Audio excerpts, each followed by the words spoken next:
This week on Part-Time Hippies.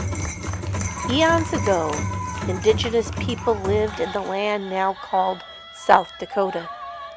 In this episode, we honor Native American people, including 9 Sioux tribes, plus 3 South Dakota divisions, the Dakota, Nakota, and Lakota. We'll visit 3 places to honor Native people. The Akta Lakotamuseum in Chamberlain, Crazyhorsememorial in the Black Hills, and then back to the Dignitystatue in Chamberlain. I'm Denise. And I'm Paul. And we're Part-Time Hippies. We're here at the Crazy Horse Memorial or Monument here in South Dakota. And we have just seen some marvelous information about Native Americans as well as some dances and music that we're going to share with you. When we visited the Alta Lakota Museum, we didn't enter through the front doors, but instead parked our rig out back and entered through the medicine wheel. This healing wheel directs us to different directions for healing, toward the center for unity, toward the earth so Mother Earth will nourish us, toward the sacred to replenish the earth and awaken our spirit, toward the south for those who have gone before us, toward the east for family, and to remind us that children are sacred, toward the north for wisdom and to learn from our elders, toward the west for strength to walk the sacred path. This museum blessed us with a view of what Native American life was like in the plains, particularly for kids. Feel free to pause the video to read more details. These clothes represent what boys wore in the 1800s. In early adolescence, most boys were taking on more responsibility in the tribe. They were growing spiritually. This usually began with ritual purification in the sweat lodge, followed by crying out for a vision. I have seen a sweat lodge built with sticks and blankets at a retreat. It does get hot in there. Girls wore clothing like this in the 1800s.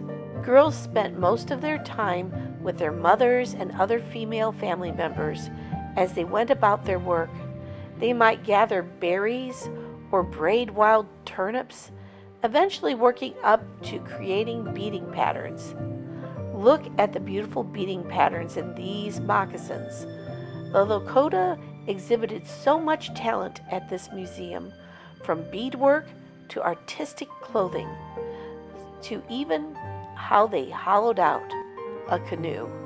Yet not all was well in the 1800s. Natives grieved broken promises. They made us many promises, more than I can remember, but they never kept but one. They promised to take our land, and they took it, said Red Cloud. Reading the Native version of history touched my heart and gave me understanding about why it was so important for them to defend their land, the land that gave them sustenance from buffalo and so much more. The Crazy Horse Memorial told more of their story, some of it told through dance. The Washee family gifted us with their talent. Listen to what the hoops represent in the hoop dance, then watch the hoop dance. Represents my tribes, Cheyenne, Arapaho, and Cherokee. First hoop represents his family. My third hoop represents my homelands down in Oklahoma, where we hunt, fish, powwow, and have ceremonies.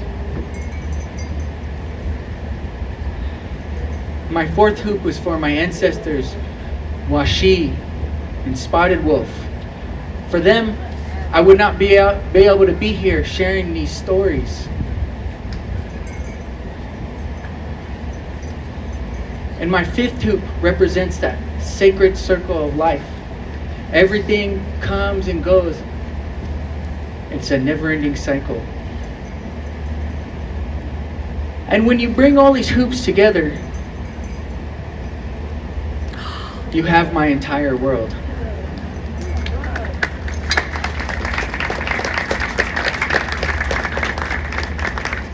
So I'm going to be demonstrating this hoop dance. I'm going to be telling the story of creation with these hoops. And I'm going to do it the old-fashioned way. We're going to pick it up with our feet. And I'm going to be performing all kinds of things. The egg, the star, Mickey Mouse. You just never know what you're going to see. Ladies and gentlemen, if you see something you like, be sure to make some noise and I'll dance even harder for you. This one is called the hoop dance.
You'll see the Indian Museum of North America on the Crazy Horse Memorial grounds.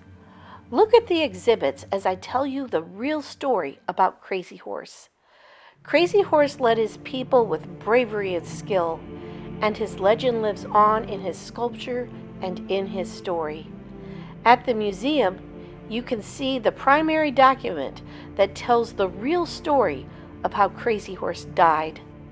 Told through the pen of Angeline Johnson, we learn about this, describing what happened after troops captured Crazy Horse. Angie writes, in his endeavors to escape, he was wounded in the side by a knife or bayonet.